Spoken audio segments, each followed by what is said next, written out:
I'm Rahika. I'm an admissions consultant and LSAT coach with JurisPrep, and today we're going to be talking about what to do when you are stuck on a reading comprehension passage. First of all, don't worry, this happens to all of us. Some passages may just be more difficult than others or resonate differently with different readers depending on what you're interested in. However, I'm going to walk you through what to do no matter what the passage is.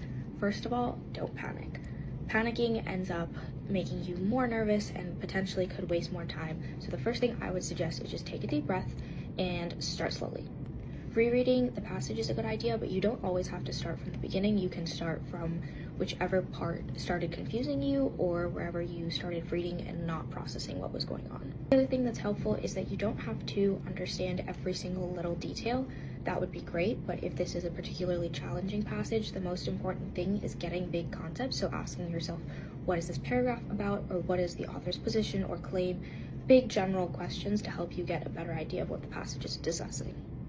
Beyond that, I always like to rephrase what's going on in my own terms, because sometimes there can be different passages that can have a lot of jargon. So if you're understanding what's going on, just maybe restate it in your head in language that you understand so that you have a better grasp of what the passage is referring to.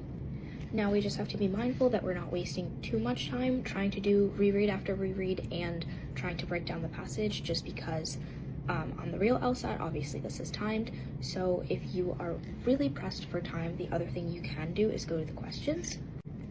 Understanding the big picture of a passage can help you understand author's main point or answer questions that ask about general concepts, and then certain questions reference specific lines. So if you go to the questions, you can always look at the line they're referring to and see if that helps you figure it out. I wouldn't necessarily recommend going to the questions right away if you don't understand, but if you are really on the clock and running out of time and you're really not understanding something, that is a strategy you can employ as well. Finally, I say this about all reading comprehension questions and passages, but often you can find lines that cite the answer to questions.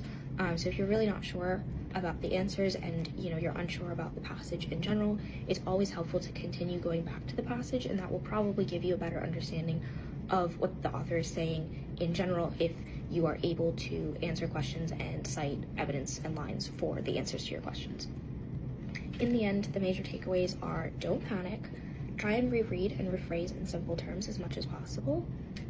If you are absolutely pressed for time, you can go to the questions and make sure that you are going back to the passage to reference your answers.